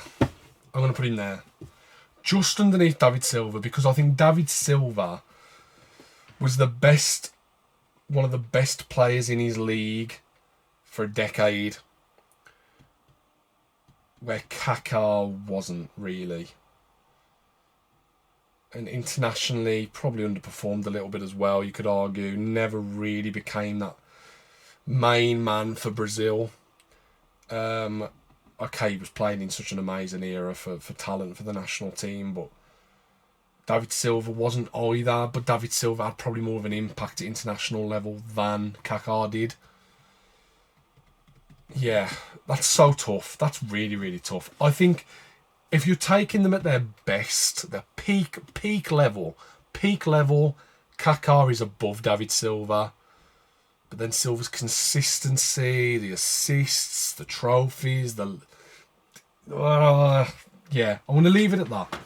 I want to leave it at that for now, but that is tough. That's really tough. Because Kaká was... If you watch Kaká in his prime for those... Especially between like 2004 to 2007. Oh, God. Kaká was like an alien. He was ridiculous. That's really tough. Harry Kane. Oh, Harry Kane. This is really hard. This list is tough, man.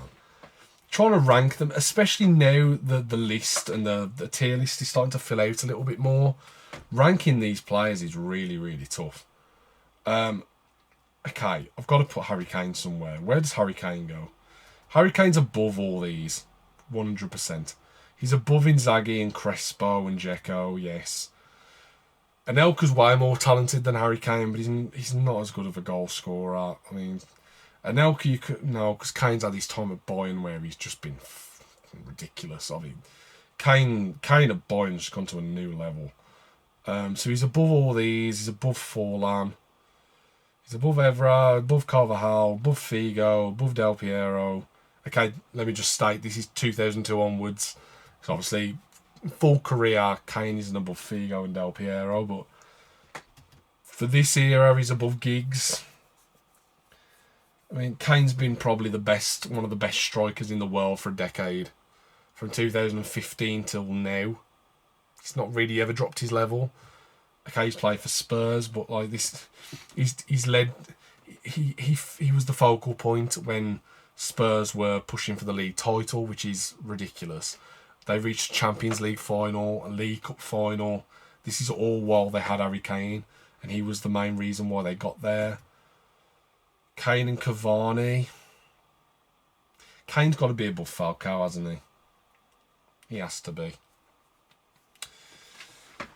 He's Kane an icon.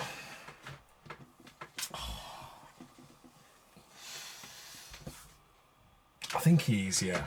I think Kane has been arguably the best striker in the world for a decade. And even though he was playing at Spurs, he didn't really win any major honours at Tottenham. Didn't win anything at Tottenham, I don't think. But this was a player getting 30 plus goals a season. Loads of assists as well. For many points, a very underwhelming Tottenham team. His combination with Son, the level he reached as a pure finisher. Kane's close to Aguero, I think, but he's not above Drogba. I'm going to have Kane. Is Kane above David Villa? Kane above Griezmann? No, I don't think so. I don't think he is. Is he though? No. I'm going to have Kane there. Yeah. So Kane is an icon for sure. For sure. His goal record is just... He's phenomenal. But I can't have Harry Kane. If Kane had won more and led his team to more things and performed better in the big games for England, I know he's got a World Cup Golden Boot, but scoring 3 goals against Panama will do that for you, and goals against Tunisia, and when he was against France, what did he do? He scored a penalty right over the bar. Didn't turn up for Spurs in the Champions League final. Big games, he does kind of tend to drop his level, Kane. So that has to be part of the story, really, with Harry Kane. So Kane is underneath Cech because I think Cech was arguably the best goalkeeper in the world. He probably was the best goalkeeper in the world for 5 years. Kane was one of the best strikers in the world for a decade, along with Lewandowski and Suarez and Aguero, and he was part of a collection of players where I think Cech, for a period of time, was pretty much just on his own. Like him, Buffon maybe, Casillas maybe, but Cech was pretty much the leading man in that era. So Kane can go there, but I mean, even that is that unfair? I don't know. I think Villa achieved more as well. I think David Villa achieved more internationally, club-wise. His goal record is phenomenal as well, everywhere he went. So yeah, I'm gonna leave him there. That's tough. Maybe I'm being a bit harsh on Harry Kane, but we'll see. N'Golo Kante. Ooh. Kante is again another weird one because Kante had 6 years at the top level of football and pretty much got everything. He achieved everything within a 5-6 year period. And his level was so high, N'Golo Kante. Technically, he's not better than Fabregas or Silva or Kaká or even Bonucci. Like, on the ball, he's not that. But Kante was arguably the most important player for his team. Other than maybe Messi at Barca, I can't think of a player that was more important to their team who were like winning things. You know what I mean? Like Kante was the heartbeat of pretty much every team he played for in an era where he won the Premier League at Leicester, went to Chelsea the season after and won the Premier League again, won the Champions League for Chelsea under Tuchel, won the World Cup for France as well in 2018. I mean, the guy completed football pretty much in like 5-6 years. And he was at the top of that. And he's one of the most unique players I've ever seen, Kante. One of the most unique profiles of player I've ever seen, because you look at him and he looks a bit awkward and he looks too small and he doesn't look strong enough. But you can't bully him off the ball. He covers every blade of grass. He can pop up in an attacking midfield position. He can be a defensive midfielder. He can be a box-to-box midfielder. He can play pretty much any singular role in midfield that you need him to. He can get you a goal. His passing's quite underrated as well. Probably not as highlighty as someone like a Fabregas or a Silva. Probably didn't have that kind of vision, but again, he's a decent passer of the ball.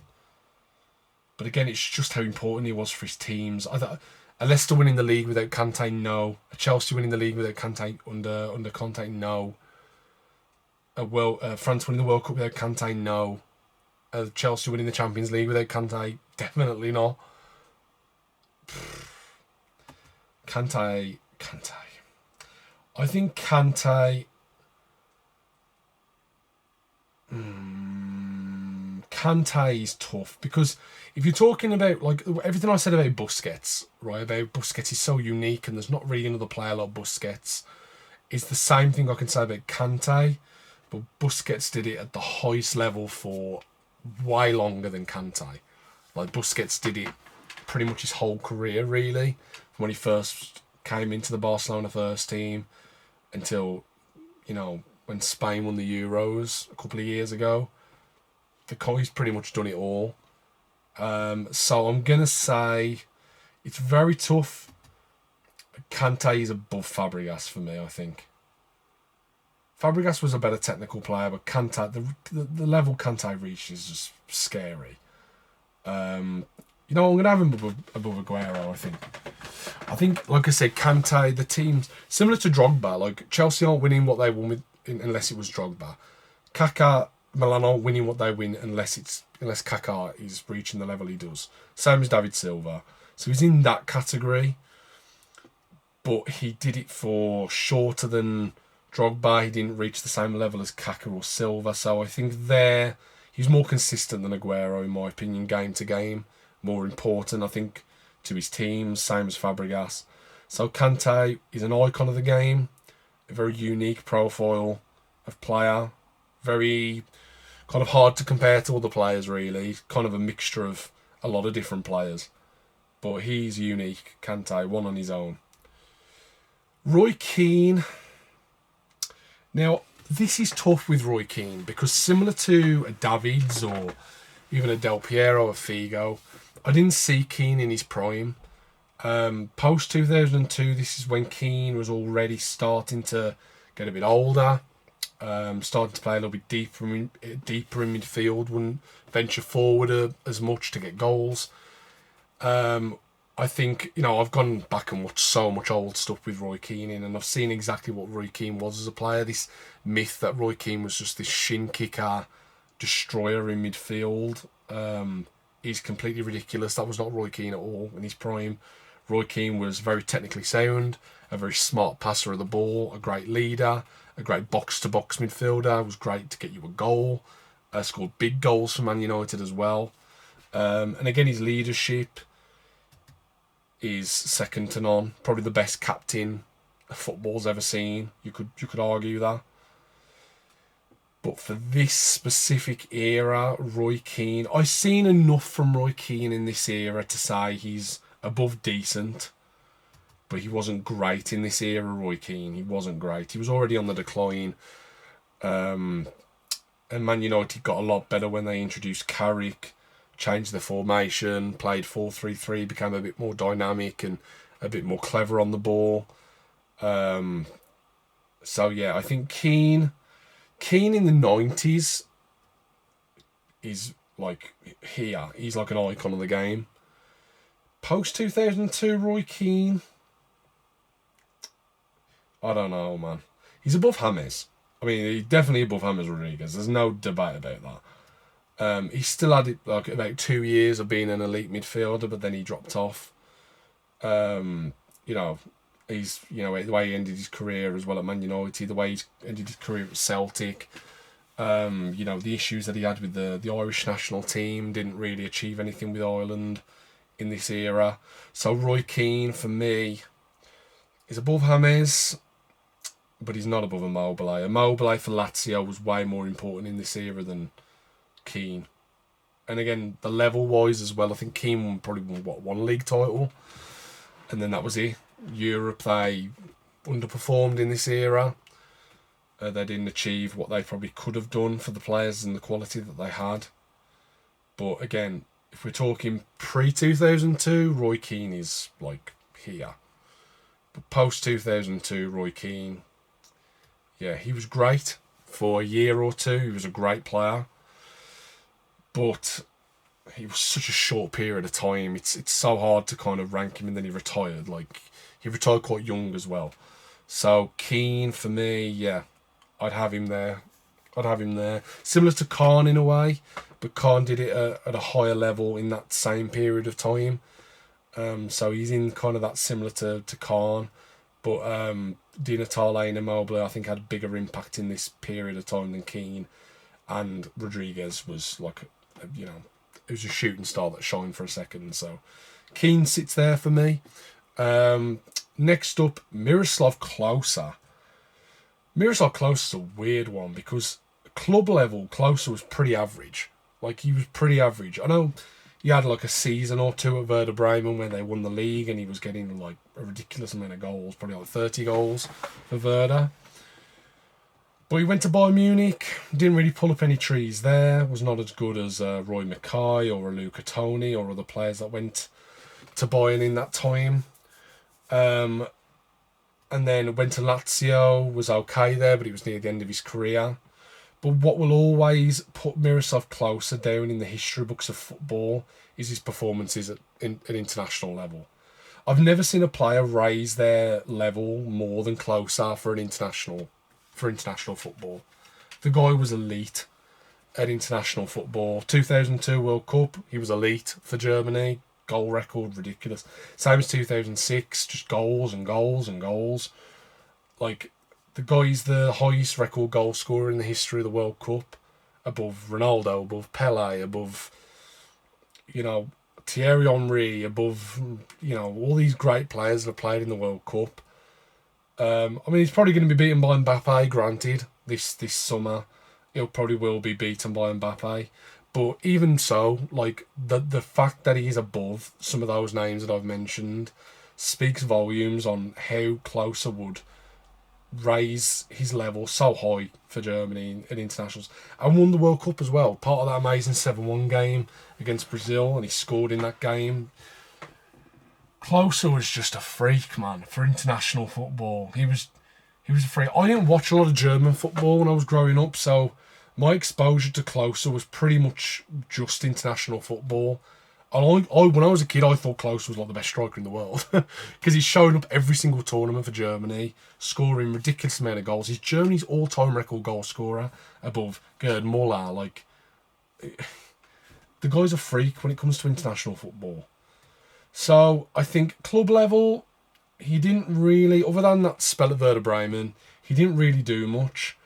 But at international level, Klose was just a freak of nature at international level. So for me, that has to put him higher than he would have been.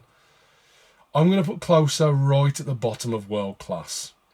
Because even though Forlan achieved more at club level, at international level, Forlan had one good tournament. Klose had like 4. Like, he had 4 or 5 amazing tournaments for Germany. And you can't ignore that. Like, you can't ignore that level of consistency.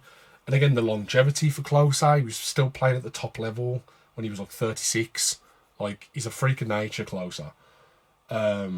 So yeah, amazing professionalism, great dedication to the game, amazing performances for Germany. Had the spell as well at Werder Bremen where he was world class.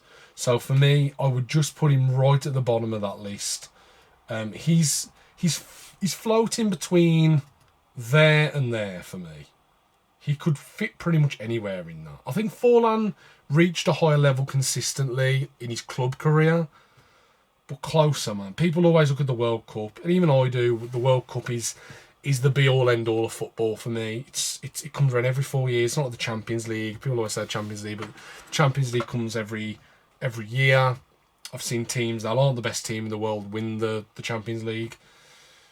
To win the World Cup, you have to be the best team in that tournament for me. You have to be that or at least the second best. And Klose was in those teams for me. And he was essential in those teams. So yeah, Miroslav Klose, for me, if you talk about attributes as well, his ability in the air. For a guy that isn't a giant, I think he's at about 6 foot maybe, just under 6 foot. And the guy was lethal in the air. Amazing header of the ball. Great movement, quick, great instinct for goal scoring. It just would have been interesting to see him maybe move, not to Bayern, but maybe to a different club around Europe, see what he could have done there at his peak, and see what he could have done, because at Werder Bremen he was a machine, at Germany he was a machine, and he did it for 15 years at the top level. So I have to give Klose a massive amount of credit. So yeah, next up is Patrick Kluivert. Now Kluivert will have to sit with Davids for me. I didn't see enough of Patrick Kluivert in this era, and when I did see Kluivert, he was less than, overwhelming for me. He's pretty okay. Like, he wasn't great, he wasn't terrible. He was fine. He was absolutely fine. And I think when he the first, so you talk about the start of this era, this is Van Gaal's Barca near the end where it was bad. I mean, they were finishing, sixth in La Liga under Van Gaal. They were terrible. And then, mine's gone blank. Frank Rijkaard comes in for Barcelona to take over. They bring in Ronaldinho. Kluivert's there for a season, and again, didn't really do much in that first year at Barca. They replaced him with Eto'o, and obviously we all know what happened after that. So Kluivert, yeah, he come to Newcastle, was underwhelming, left after a year, retired before he was 30. I think he retired when he was like 28, 29. Like, the guy just, for me, he's a player that peaked very, very early. Won the Champions League with Ajax when he was like 18, scored the winning goal. Went to another Champions League final, I think the year after with Ajax, or maybe the year after that, in 97 maybe. Went to AC Milan, had a good career at Milan, had a good career at Barcelona. But this period of time he's focusing on the end of that Barcelona tenure where it went really bad. Went to Newcastle, didn't do anything. Went to Valencia, didn't do anything. And then retired really early. So Kluivert, for me, yeah, he's pretty much just sits very comfortably there, in my opinion. Not really much to say on him. Next up is Vincent Kompany. Kompany is in the same kind of discussion as a Ferdinand for me. I don't really get the massive... I think with Kompany at one point was a player that was actually, I would say, was underrated. I think people looked at Kompany at one point, this was probably a decade ago, and didn't really see the quality. I'd say longer than a decade, probably about 15. In his first few years at City, people didn't really see a lot in Kompany. I mean, City were trying to replace Kompany. They didn't. He wasn't like a guaranteed member of their first team. They were bringing in Kolo Touré and Julian Lescott and Jerome Boateng and Nastacic and Savic and all these players. And they never were able to replace Kompany because I think he always kept a consistent level where Touré and all these other players would kind of peter off a little bit. Started off as a holding midfielder, got converted into a centre-back. Was at Man City before all the money came in. Was there under Taskin Shinwata. I think it was the Chinese or Thai billionaire before the Qataris came in. So he's been there before Man City became the Man City we know now. Was a big part of their journey to becoming this superpower of European football. Took the captaincy as well from Tevez in the early to mid 2000s. The only thing is for Kompany, for all the great leadership, for all the great speeches, for his physical presence, similar to a Ferdinand, the guy was very, very unreliable when it came to his on-pitch performances. And that includes his injuries as well. Kompany was very injury prone. I don't think he was dependable enough. He wasn't. I think it's this old kind of cliche, but the best ability is availability, and Kompany just wasn't that available for Man City, especially in those later years. He just didn't keep his level high enough. Was injured a lot, and yes, he'd come in and have these moments against Man United or against Leicester, that amazing goal that he scored from outside the box, which was ridiculous, an amazing moment. But are we judging defenders on their ability to score a goal? I don't think so. I think they should be They should be on their positional play and their tackling ability, their intelligence. How many times do they get caught out? How many mistakes do they make? And for me, Kompany was one of those players that would make quite a lot of mistakes, really. I saw Kompany make a lot of silly errors where he'd misjudge a cross, misjudging his jumping, misjudging the position of the attackers. He wouldn't read the game very well. I think with Kompany, his legacy does him a lot of favours because of the longevity that he had at Manchester City and the time he had at Manchester City. But Kompany never was, for me, in my opinion, he was never one of the best centre-backs in the league. He wasn't. Even when he was at City in his prime, John Stones was better than Kompany, Diaz, Laporte. Even before then, I think there were seasons where Lescott was better than Kompany. And that sounds crazy to say now, because I think Kompany's career has probably aged better than Lescott, but there were seasons where Lescott was better than Kompany. For me, Kompany, I think it's a lot of aura attacks for me. I think he's got this aura and this presence, and that's undeniable with Kompany.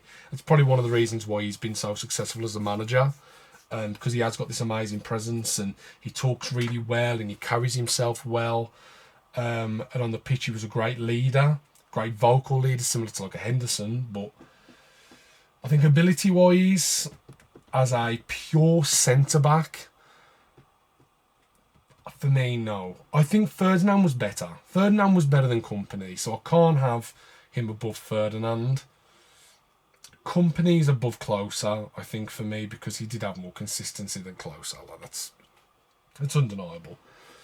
Kompany's not above Evra. I'm going to have Kompany there. I think Kompany was world-class for... No, was he world-class? I don't think he was, man. I'm sorry. I don't think I can have him there. It doesn't look right to me.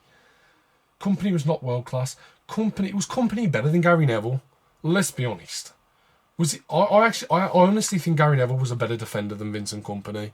That might sound shocking to people, but Gary Neville was a better tackler. He had better positional play, better defensive awareness than Vincent Kompany. Did he achieve more? He probably achieved more than Kompany as well in this period of time. He was better at international level than Kompany. I'm sorry, Kompany's going there. I'm sorry.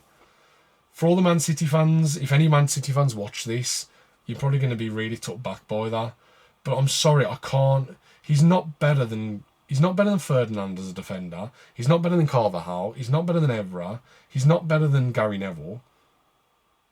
He's in tier 6. Top class player. Look, don't get me wrong. Kompany had so many attributes that made him a top class footballer. Like I said, his physical ability, his presence, his goal scoring, this amazing leadership he had, the way he would carry himself, that does mean something. I'm not trying to deny that, but he wasn't reliable enough in my opinion. And I think Man City were better when Kompany wasn't in the team. In my opinion, they were better when Kompany was not in the team. And I think there's a reason that Pep always preferred a John Stones or a Diaz or a Laporte over a Kompany, because I think Kompany on the ball was average at best. He wasn't awful, but he wasn't great. Kompany's best assets were, I think, a lot of off the field things. His leadership and his dedication and his mind for the game. Obviously, as a manager, has been shown. He's been brilliant at Bayern Munich. But I'm sorry, he's not above Gary Neville for me. As a defender, he's not above Gary Neville. So I'm going to have him there. He's better than Juninho. Like, he's had more of an impact than Juninho at the highest level. Of course he has. So I'm not going to debate that. But he's not better than Gary Neville. So if he's not better than Gary Neville, he has to go underneath Gary Neville, and that leaves him... He's not in tier 7. Like, he's had a more impressive career than all these players in this era. But he's not had a better career than any of these, in my opinion. Yeah, that's what I think about that. Next up is Toni Kroos. Toni Kroos, again, is tough because Kroos is similar to Busquets in a way, where I think the longer his career went on, I think the better Kroos became. When Kroos was really in his peak, you could argue when Kroos' peak was really, because he played at the highest level pretty much his entire career. Very important for Germany in the World Cup winning years, and even later on when he became a bit more of a leader, when he lost his pace and became more of a dictator in midfield. Kroos was great at that. And I think as a pure passer of the ball, like his vision for the game, Kroos is very, very high on this list. So he's an icon of the game. Is he a better all-round midfielder than Fabregas or Kante? I don't think so. I think Fabregas is just as good of a passer as Kroos, but Fabregas is way more dynamic. I think he offers way more tactically than Kroos can play in a variety of different positions, where Kroos was probably a little bit limited because of his lack of athleticism and physical ability. But on the ball, Kroos was like elite. He's one of the best passers I've ever seen. So Kroos, I think Kroos sits there. He's above Harry Kane, but he's not above Griezmann, and he's not above Cech. So Kroos is there. I think Kroos is there for me. It's tough because, again, these players, it's so hard to rank these players. They kind of shift and go loads of different places. But it is very tough to rank them. But I'm going to leave them there for now. Because we've got so many more players to get through. This list is ridiculous.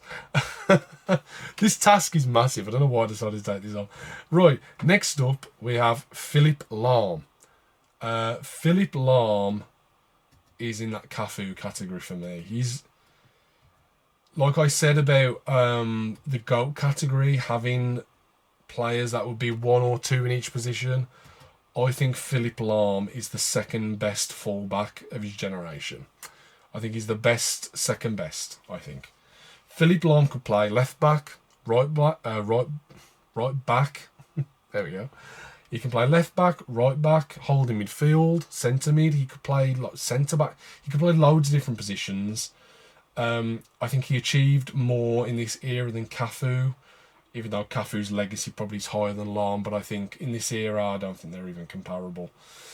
So I would have Lahm there. Is Lahm in the GOAT tier? It's tough because they're fullbacks. I think there's a cap on fullbacks for me, where you'd put them as far as the best of their generation. In the GOAT category, I think there's a cap on fullbacks, if I'm being perfectly honest. To have Lahm above players like Zlatan, De Bruyne, Bale, Eto'o, I mean, I can't have him above these players. I think Eto'o, no, he's not above Eto'o. Buffon, Lahm has had a bigger impact on modern football than Buffon. I don't think so. I'm really debating putting Buffon in the GOAT tier, you know. I really am. Or maybe a little bit higher on the legend category, because Buffon is the second best goalkeeper I've ever seen in my lifetime. I think he achieved more than Di Maria. No, he didn't. Yeah, he did. I think there for me. And then I have Lahm there. Yeah, I'm gonna do that. That looks better to me. I think Lahm. Let's talk about Philipp Lahm for a little bit. Like I said, can play multiple positions. Technically superior. One of the best technical fullbacks I've ever seen play the game. Defensively, offensively, his ability on the ball, his passing range, his eye for a goal, his leadership, his anticipation, his reading of the game, the way he used to make these last-ditch slide tackles and win the ball back perfectly. Like, he's one of the best slide tacklers I've ever seen in football. He'd rarely put a foot wrong, rarely get carded. Well, that's a massive achievement in within itself. World Cup winning captain as well, like Cafu. Philipp Lahm, elite for me. Really, really elite. He could be in this GOAT tier. He might move up as we fill the list out, but we'll see how that goes as we go along. But for now, he's in there. Frank Lampard. Oh, Frank Lampard. Frank, you are a special player. And I hated Frank Lampard when I was a kid. Because, obviously, he's a Chelsea player, Chelsea legend. Always used to perform against Arsenal. But as I've gotten older, my appreciation for Frank Lampard has gone through the roof. One of the smartest footballers of all time on the pitch and off the pitch as well. I mean, the guy's like a genius off the pitch. But on the pitch, Frank Lampard, his intelligence, His spatial awareness, his ability to time his runs to perfection, like to the second. Frank Lampard's ability to arrive in the box at a perfect time is elite. It's probably the best. He's the best goal scorer midfielder ever, Frank Lampard. So for me, he's an icon. He could be a legend of the game. Is Frank Lampard above David Silva? He's above Fabregas. I'll have Frank Lampard above Fabregas. He's above Kante. Him and Drogba together, that looks right, actually. But then Lampard, I think he's got a better Premier League legacy than David Silva. I think so. I think he does, Frank, because Frank Lampard, his career obviously took off to a next level when Mourinho came in. But that's not ignoring how great Lampard was for Ranieri in those 3 years under Ranieri. Lampard was a freak. He was a freak under Ranieri. There's a reason he got in that England team. There's a reason Eriksson put Scholes out on the left wing and brought Lampard into the middle, because Lampard, especially in Ranieri's last season when they finished second, got to a Champions League semi-final, Lampard was ridiculous. And obviously when Mourinho come in, Lampard just become an absolute monster. He become an alien under Mourinho. The goal scoring ability that he had, his link-up play with Drogba, is probably the best duo I've ever seen in football. Maybe other than Suarez and Messi, but other than that, name me a better partnership than Lampard and Drogba. They were perfect together, especially under Ancelotti, where Lampard could probably play a little bit higher up the pitch. I mean, the guy was phenomenal. And then, even when he got a little bit older and he started to lose his legs a little bit, never affected his game, never affected the quality of his performances, was still able to get a multitude of goals. Even his set pieces were brilliant, the way he'd strike the ball, this kind of knuckleball technique. When he got a bit older, he could sit a bit deeper, dictate the games. He was a good tackler as well. Pretty good all-round midfielder. I think people look at Lampard and Gerrard and always make that comparison. And okay, I think Lampard was probably a better athlete than Gerrard.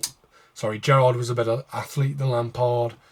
But when people talk about tackling, I'm sorry, I think Frank Lampard was a better tackler than Steven Gerrard. I think Lampard was a bit more of an intelligent tackler, where Gerrard was more of he was more brutal, he was more athletic, he was powerful, he'd go into tackles with aggression, where Lampard he'd have that to his game as well, but he was a lot smarter when he'd go into a tackle, the angle he'd go in to try and win the ball back and try and set counters and stuff with his passing range.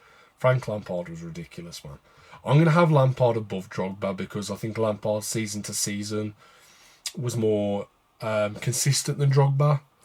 But was Lampard ever better? Did he ever reach a higher level than Kaká? I don't think so. I actually think this could change around. Now Lampard's in this list, it makes it tough because I don't think Lampard was better than Kaká. But then I don't think David Silva was better than Lampard. So that means David Silva might have to come down a little bit, which I don't want to do. I either move David Silva up or move him down. Because Kaká was better than Lampard. He was.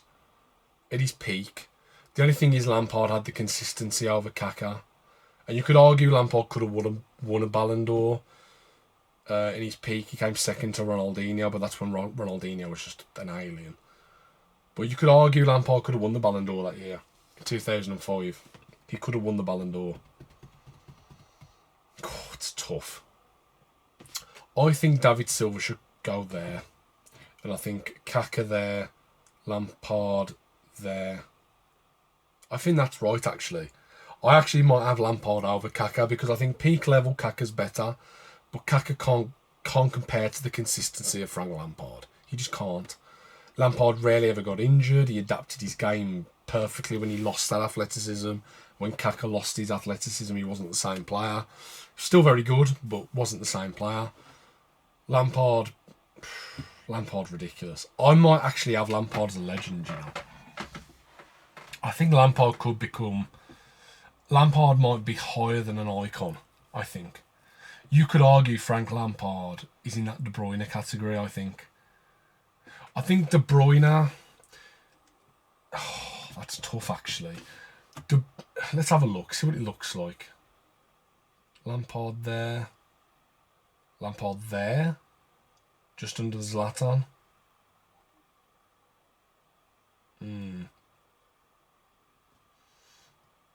Who had a bigger impact than Di Maria and Frank Lampard? Both ridiculously consistent. I could say Di Maria did more internationally than Lampard.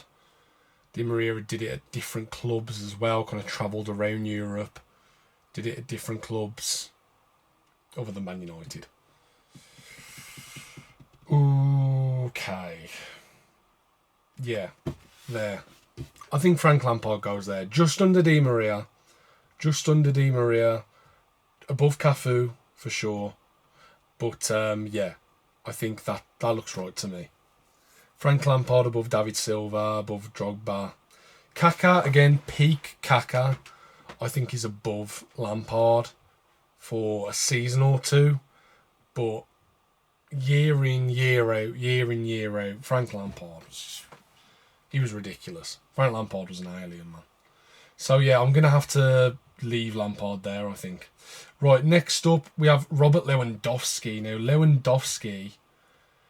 Lewandowski's goal record, he's a freak, man. Lewandowski's a freak goal scorer. Similar to Ibra, really. Score goals consistently for well over a decade. 40, 50, 60 goals a season for a decade. Should have won a Ballon d'Or in that COVID year.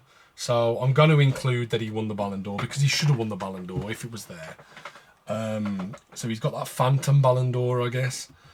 Lewandowski, the only thing with Lewandowski... See, I was going to say he's only done it in Germany, but he went to Barcelona and was amazing, even when he was old. He was, 34, 35 when he went to Barcelona and was still one of the best strikers in the world. Helped kind of rejuvenate Barcelona post-Messi and kind of helped usher in this new era of the club where you've got Rafinha and Yamal and all these younger players coming through and really developing around Lewandowski. So Lewandowski, for me, I don't think he's as good as Zlatan. I don't think he is. He's not as good as Zlatan. Zlatan's more complete. They're close. They're very close. I think Zlatan is more complete than Lewandowski. So, Buffon, there. No. There? No. There, I think. Yeah. Just above Lampard. But I think Di Maria, just big games for me, Di Maria. Di Maria had the consistency that Lewandowski had. But Di Maria did it more in those big games, in the finals. Where Lewandowski, I mean, I can't have Lewandowski over Bale, for example. Like Bale, Lewandowski both played for poor international teams, really, on the global stage. And Bale really elevated Wales, where Lewandowski didn't really ever do anything for Poland. Even when Poland had like really good players actually around Lewandowski, but it was never the same. Lampard, yeah, that looks right. I'm going to leave that there. Lewandowski was a freak though, man. I remember the game for Bayern, I think it was against Wolfsburg, and the guy got like 5 goals in 9 minutes. The guy's a freak. The game against Real Madrid when he was playing for Dortmund and he got all 4 goals. Like, who does that? Like, he embarrassed Real Madrid almost single-handedly. Again, Champions League winner with Bayern when he should have won the Ballon d'Or. Yeah, his time at Barca as well really helps because he showed that he can do it outside of the Bundesliga. Lewandowski, man, freak. 50, 60 goals a season for 10 years. Ridiculous. Right, I'm going to leave this list here for now. So this will be the end of part 2.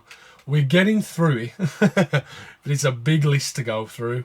And we've still got so many more players. So this could be a 4 or 5 part series at this rate, which again, I don't mind because I love talking about football and I love going through all these players.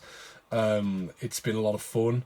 Obviously, certain players, like I said, can move around and switch around as we go along. And it's, I think, as we put more players into these categories, into these tiers, we kind of get a better idea of where certain players land and where certain players go. But it is very tough. And like I said before, this is all opinion based.